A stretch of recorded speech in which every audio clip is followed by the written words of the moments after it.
Jesus was many things to many people. To some, he was the Messiah that brought love to a loveless civilization. To others, he was a humanitarian that loved people regardless of their shortcomings. Some even see him as a miracle worker that performed amazing feats during his time on Earth. One thing's certain though, he impacted the world in more ways than one. Since his death, millions of churches have been built in his name and about 2.38 billion people follow in his footsteps. In other words, 1/3 of the world's population practices Christianity. But who was Jesus, and what secrets don't we know about him? Lucky for us, archaeologists have found a 2,000-year-old secret book that can help to unravel even more truth behind this mighty man. The Bible we know and love today is a product of centuries of revision and editing. This is due to the many doctrines we have today. In this day and age, Christianity is split into multiple ideologies, each with its own religious morals, values, and sets of codes. As you might expect, their different standpoints on several things led to an alteration of the Bible. That's why you can see so many Bible versions right now. For almost a millennia, the Christian faith went undisturbed. However, the discovery of this new Bible has caused a massive upheaval. New stories and different alterations to their stories have resurfaced, throwing the authenticity of the numerous Christian Bibles into doubt. From their thorough research and analysis of this ancient Bible, they figured out that this Bible is at least 1,500 years old. Of these new discoveries, the one about Jesus is perhaps one of the most shocking. This new piece of text was found in the Gospel of Barnabas. You're probably thinking, I've not seen any Gospel of Barnabas text in my Bible. Well, the truth is that the new Bibles you see today omitted it. In this newly found Gospel of Barnabas, historians discovered that Jesus was never nailed to the cross, nor was he the Son of God. Instead, the story states that he was merely a prophet. Another shocking thing this story says is that Jesus was never nailed to the cross. Instead, he went to heaven quite easily due to the good works he did on earth. The man named on the cross was in fact Judas Iscariot. This story was only discovered thanks to the failure of a group of thieves' attempt to smuggle antique goods worth billions of dollars, worth over $25 million, and it is a highly coveted possession. This Bible was one of the goods to be smuggled away. Think that's all? There's more. As you already know, there are two main religions on earth. These religions are the most widely practiced and often provoke strong feelings. As a result, these religions' followers are always at odds with each other. One of the main causes of their disagreements was the rightful prophet sent to earth. Muslims think it's Prophet Muhammad, while Christians think it's Jesus. The followers of both religions failed to accept the possibility of their prophet not being the right one, but new evidence has thrown this into more confusion. New stories from the Bible state that Jesus knew Prophet Muhammad quite well and even foresaw his arrival.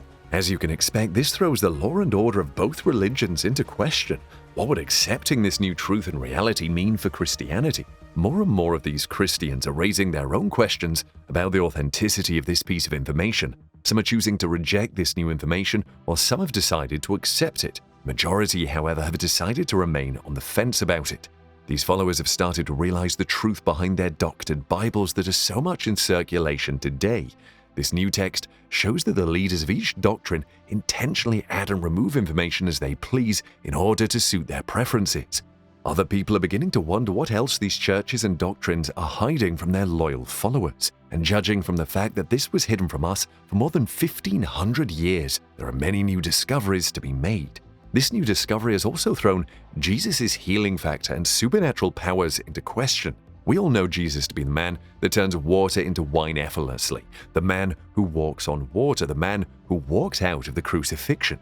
But perhaps the most extraordinary power of this astonishing man is his ability to heal those around him. He was known for being able to heal the diseased by using just his words. Occasionally, though, he placed his saliva on the diseased to perform the same effect. While this story has a lot of backing from the modern-day Bible and Quran, the lack of backing from this newly discovered ancient Bible has raised a few eyebrows. This ancient Bible doesn't mention about these miracles. How this new discovery would affect the Christian religion as we know it remains a mystery.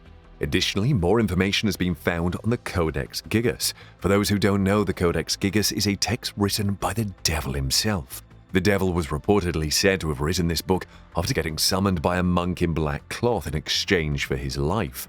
The monk was from a well-respected monastery in Bohemia, and they were known for wearing black cloth and engaging in life-endangering acts.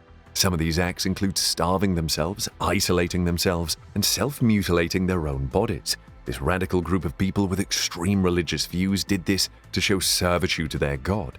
This particular monk broke a big rule of the monastery and was to be punished by the authorities. The authoritative monks decided the monk's punishment would be getting walled up alive in the monastery. Essentially, this meant trapping him alive in a mausoleum. In order to escape death, the guilty monk decided to plead with the authorities, begging them to strike a deal with him. He believed he could write a book that included all sorts of things helpful to the monastery, including the Bible, and would help the whole of humanity. Some other useful information he was going to include were the names of several herbs and helpful incantations and spells. He told the monks he would write this book in exchange for his life getting spared. The authoritative monks agreed to this outlandish bargain, and a deal was made. It wasn't until he had started writing that he noticed how humanly impossible this task was. He tried his best, but he was still a long way from finishing the book by the clock of midnight. He feared the concept of his own death so much that he summoned the devil using a ritual out of desperation. In exchange for his soul, the monk asked the devil to help him complete his task so that his life would be spared. Agreeing instantly, the devil aided the monk in finishing the book in minutes. Science likes to authenticate and factually back claims, so naturally dozens of researchers have conducted intense research to discover the story's authenticity. These scientists have confirmed that this book was written by a single author in a very short period. Judging from the volume of the book, you would expect that this book was written for nearly a century and by several authors. However, that's not the case. As we mentioned earlier, this book was written by only one person. What's even more interesting is the fact that this book was written in less than a month at least. As you may have expected, this book also mentioned Jesus a few times, and the new revelation about this book's history has allowed historians to get even more findings about the Son of God. The last piece of new information gotten from this new Bible is better coordinates for the lost Ark of the Covenant. If you are a Christian, you should already be familiar with the Ark of the Covenant story. This ark was built under the supervision of Moses, God's right-hand man at the time. It was created after the Israelites left Egypt and were trying to make their way through Mount Sinai. God instructed Moses to direct the Israelites to build the Ark of the Covenant. The Ark of the Covenant contains several sacred biblical artifacts, such as several tablets which contain the Ten Commandments. These tablets, made from pure gold gotten from the Garden of Eden, as a way to symbolize the purity of these commandments. It went missing way back in 587 BC. Since that time, historians across centuries have been trying to get it in their hands, and now this book seems to have given yet another clue as to where this ark is. The ark is rumored to be in a cathedral in Ethiopia. If these rumors are true, it means that historians can find out even more information about his second coming. Many people believe that this ark will be revealed during the Messiah's second coming. So what do you think about these new findings? Do you think they would shake up the religious beliefs of many, or do you think it's all a hoax that the devil has planted to deceive others yet again? Let us know what your thoughts are in the comments section below.